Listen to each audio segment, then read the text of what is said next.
श्री स्वामी समर्थ मैत्रिणींनो, आता यंदा होळी नक्की कधी आहे?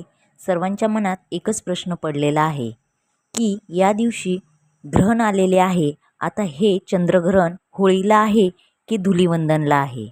त्याचबरोबर मग होळी कधी पेटवायची आहे? असे वेगवेगळे प्रश्न सर्वांच्या मनात निर्माण झाले आहेत. या सर्वांची उत्तरे या एकाच व्हिडिओमध्ये मी तुम्हाला देणार आहे. तर हा व्हिडिओ शेवटपर्यंत स्किप न करता हा व्हिडिओ पहा. त्याचबरोबर यंदाची होळीमध्ये आपण न चुकता या 5 वस्तूंचे दहन करायचे आहेत.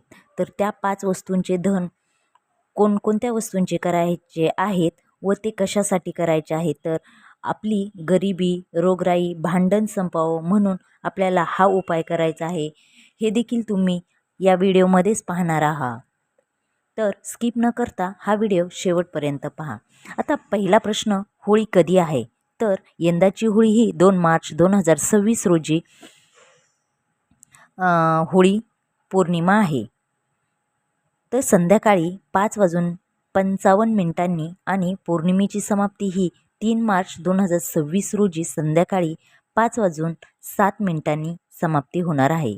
म्हणजेच फाल्गुनी पौर्णिमा ज्याला आपण होळी पौर्णिमा म्हणतो ती आहे 2 मार्च 2026 रोजी आणि आपण होळी ही 2 मार्च रोजी संध्याकाळी पेटवली जाईल व 3 मार्चला चंद्रग्रहण तसेच प्रदोषकाळ सुरू होण्यापूर्वीच पौर्णिमा समाप्त होत आहे. त्यामुळे होलिका दहन हे आपल्याला 2 मार्चलाच करायचे आहेत. लक्षात असू द्या की होलिका दहन हे आपल्याला 2 मार्चला करायचे आहेत आणि 3 मार्चला असणार आहे धुलिवंदन आणि 3 मार्चला असणार आहे चंद्रग्रहण सुद्धा असणार आहे. सर्वात महत्त्वाचे हे आहे की हे चंद्रग्रहण भारतात दिसणार आहे. आता हे चंद्रग्रहण सुरू होण्याची वेळ आहे दुपारी 3:20 आणि चंद्रग्रहण समाप्त होणार आहे संध्याकाळी 6:46. ज्योतिषशास्त्रानुसार चंद्रग्रहणाचे वेदादी नियम महत्त्वाचे आहेत. या वर्षातील पहिलं चंद्रग्रहण आहे आणि हे भारतात दिसणार आहे व सूतक काळ वेदादी नियम हे पाळले पाहिजेत. चंद्रग्रहण सुरू होण्याच्या अगोदर 9 तास आधी सूतक काळ सुरू होतो. ज्योतिष व धार्मिक पद्धतीनुसार कोणतेही शुभ कार्य करू नये. लक्षात असू द्या की होळी ही 2 मार्चलाच पेटवायची आहे आणि धुलिवंदन हे 3 मार्चला असणार आहे व 3 मार्चला चंद्रग्रहण देखील असणार आहे. तर चंद्रग्रहण व होळीचा काही संबंध येत नाही. ही होळी पौर्णिमा फाल्गुन महिन्यात असते. 18 फेब्रुवारीपासून फाल्गुन महिना सुरू झालेला आहे. या महिन्यात जी पौर्णिमा येते त्यालाच फाल्गुन पौर्णिमा असे म्हणतात. या होळीमध्ये आपण जुने विचार जाळून टाकायचे असतात व सर्व निगेटिव्ह गोष्टी सोडून द्यायच्या असतात आणि नव्याने सकारात्मकतेला सुरुवात करायची असते. फाल्गुन हा वर्षाचा शेवटचा महिना असल्यामुळे या महिन्यामध्ये शुभ गोष्टी काही नाही केल्या जात. फाल्गुन महिन्याची खरी ओळख ही धुलिवंदन होळी होय. यंदाच्या होळीमध्ये आपण न चुकता या 8 वस्तूंचे दहन करायचे आहेत. कारण या 8 वस्तूंचे का बरं दहन करायचे आहेत? तर आपल्या जीवनामध्ये काही ना काही प्रॉब्लेम असतातच. तर गरिबी असतेच, त्याशिवाय काही ना काही रोगराई होते, भांडण घरात चालूच असतात कंटिन्यू, ते संपतच नाही. म्हणून आपल्याला हा उपाय करायचा आहे. तर काय आहे हा उपाय? तर जाणून घेऊया. 2 मार्च रोजी आहे होळी आणि या होळीमध्येच आपल्याला काही गोष्टी अर्पण करायच्या आहेत, दहन करायच्या आहेत की त्यामुळे आपल्याला काही गोष्टींपासून सुटका भेटणार आहे. तर पहिली गोष्ट काय आहे? तर चंदनाचे लाकूड.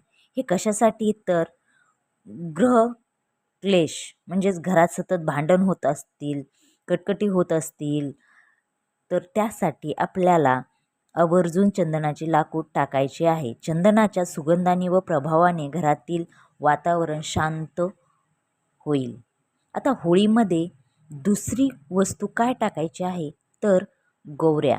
गाईच्या शेणापासून बनवलेल्या गोवऱ्या या होळीत वापरणे अत्यंत शुभ मानले जाते. घरातील व मनातील नकारात्मक विचार जाळून खाक होतात. व सकारात्मकतेला संचार होतो.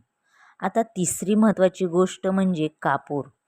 कापूर, लवंग, विड्याचे पान जर घरात वारंवार आजारी पडत असतील, काही ना काही कारणाने कंटिन्यू आजारी पडत असतील, सारखा दवाखाना चालू असेल, आरोग्याच्या समस्या असतील, तर याच्यासाठी आपल्याला जो उपाय करायचा आहे तो म्हणजे कापूर, लवंग व विड्याचे पान एकत्रित करून होळीच्या होळीत आपल्याला त्या अर्पण करायच्या आहेत. आता चौथा उपाय म्हणजेच गव्हाच्या ओंब्या. गव्हाच्या ओंब्या ह्या नवीन धान्याची पूजा करणे हे आपल्या परंपरा आहे. होळीमध्ये गव्हाच्या ओंब्या अर्पण केल्याने व भाजल्याने कधीही अन्नाची कमतरता भासत नाही, लक्षात असू द्या. त्याचबरोबर अन्नपूर्णा मातेची आपल्या घरावर कृपा राहते. आता आपल्याला पैशाची उणीव भासत असेल, काही ना काही कंटिन्यू कर्ज होत असेल, तर हा आपल्याला 5वा उपाय करायचा आहे. तो म्हणजे यज्ञसामुग्री. जी यज्ञसामुग्री आहे तर ती आपल्याला होळीमध्ये अर्पण करायची आहे. यामुळे देवीची विशेष कृपा होते, उत्पन्नाचे नवीन मार्ग सुरू होतात. त्याचबरोबर काळे तीळ. तर काळे तीळ आपल्याला एका मुठीमध्ये घ्यायचे आहेत व ते आपल्याला होळीमध्ये दहन करायचे आहेत. तर ते कशासाठी? तर वास्तुदोष असेल, कुंडलीतील दोष असेल, यामुळे जर कामात अडथळे येत असतील तर काळे तीळ हातात घेऊन अग्नीमध्ये टाका. यामुळे बाधा, अनेक दोष नष्ट होतात. हा उपाय तुम्हाला घरामध्ये यंदाच्या होळीमध्येच म्हणजे 2 मार्च 2026 रोजी होळीच्या दिवशी आपल्याला हे 6 उपाय करायचे आहेत. ते 6 उपाय तुम्हाला मी सांगितलेले आहे की गोरगरिबी नष्ट होण्यासाठी, रोगराई, घरात भांडण, कटकटी असतील तर याच्यासाठी जे आपल्याला उपाय सांगितलेले आहेत. पहिला उपाय चंदनाचे लाकूड आहे, तो उपाय करायचा आहे. दुसरा आहे गाईच्या गोवऱ्या. त्याचबरोबर जो तिसरा मी सांगितलेला आहे विड्याचे पान, कापूर व लवंग याचा उपाय करायचा आहे. आणि जो चौथा आहे तो गव्हाच्या ओंब्यांचा उपाय आहे. त्याचबरोबर त्याच्यानंतर जो 5वा उपाय सांगितलेला आहे तो म्हणजे आपल्या पैशांची उणीव भासत असेल तर त्याच्यासाठी आपण जी यज्ञसामुग्री आहे ती अर्पण करायची आहे. आणि त्याच्यानंतर 6वा जो उपाय आहे ते आहे काळे तीळ. हा सगळा उपाय आहे तो आपल्याला 2 मार्च 2026 रोजी होळीमध्ये अर्पण करायचा आहे. आणि याचा आपल्याला लगेच ताबडतोब याचा आपल्याला लगेच रिझल्ट भेटेल. नक्की तुम्ही हा उपाय करून बघा. आणि वर्षातील ही आपली पहिलीच चंद्रग्रहण आलेलं आहे. या चंद्रग्रहणामध्ये पण आपल्याला वेदादी हे पाळायचे आहेत. आणि हे चंद्रग्रहण 2 मार्चला नसून ते 3 मार्चला आहे, लक्षात असू द्या. ज्या दिवशी धुलिवंदन आहे तर त्या दिवशी हे चंद्रग्रहण असणार आहे. जर तुम्हाला हा माझा व्हिडिओ आवडला असेल तर नक्की माझ्या चॅनलला लाईक करा, शेअर करा, सबस्क्राईब करा आणि बेल आयकॉन बटन प्रेस करायला विसरू नका नवीन अपडेटसाठी. आणि कमेंट्स बॉक्समध्ये लिहायला विसरू नका. श्री स्वामी समर्थ.